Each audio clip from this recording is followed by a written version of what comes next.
Good morning, everyone. Welcome back into North Dakota today. Well, our ability to earn money and manage it impacts nearly every area of our lives.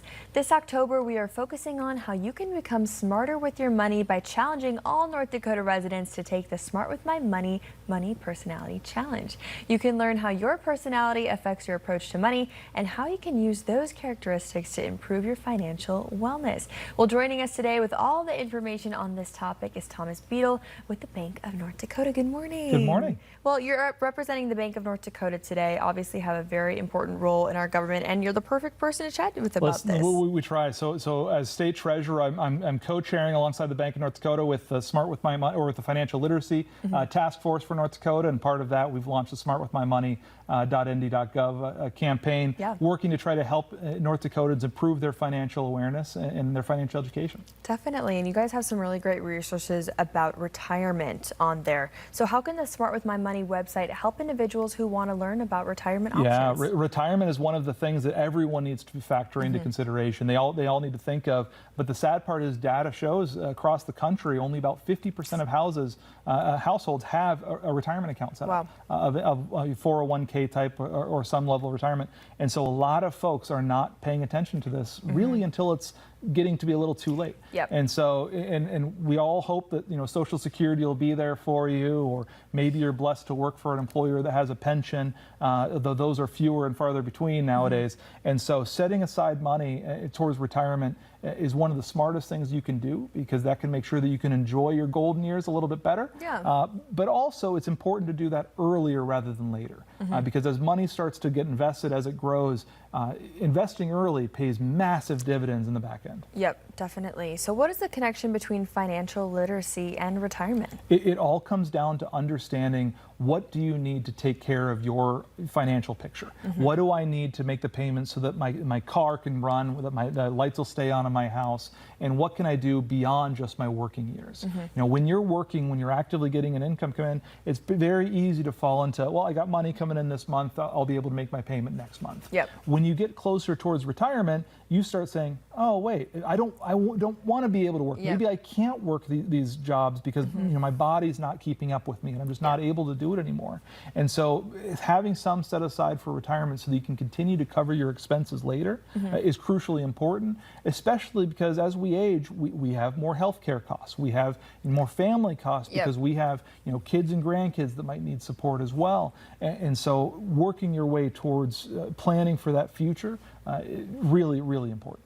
Definitely. So I'm 24. Should I be starting to save for retirement? Should I already have been? I would hope everyone starts saving for retirement with their first paycheck. And so absolutely, and then honestly, if you can do it even before that, if your parents happen to have set you up with a 529 college savings plan early in life, and you didn't have to use all of it for your education, you can roll that right over into an IRA account and start setting your retirement savings from there. And so earlier the better.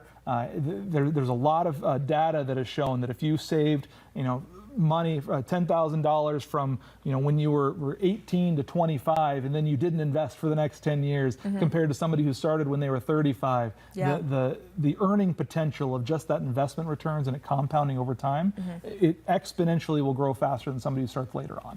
And so it's really crucial to start as early as possible, even if it's just a little bit. Just a few bucks a month can start having a massive snowball effect down the line.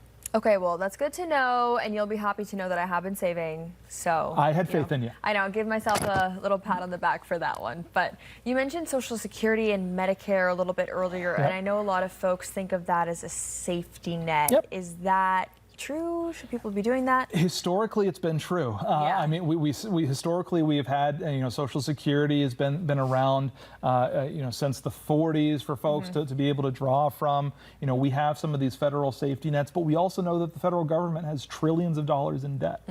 We know that they've adjusted the retirement age in the past to increase the age before you're able to start drawing on it.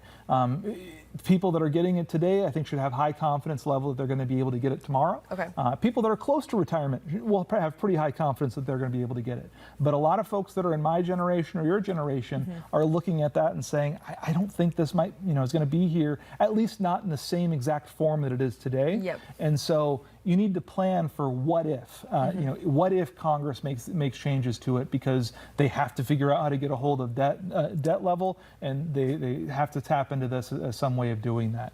You know, just it's an issue that you need to be cognizant of, and just don't put all your eggs in one basket. And so if all your eggs are in the basket of the federal government, I'd be a little hesitant there. Yep. And so that's where we hope folks will empower themselves and set aside some for themselves in their own retirement, so that they are prepared for the what if.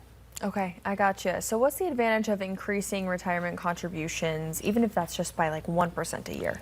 The more you can set aside today, the higher the dividends it's going to pay in the future. I mean, if you look at the average S&P 500 return over is about 11% over the last 40 years or so.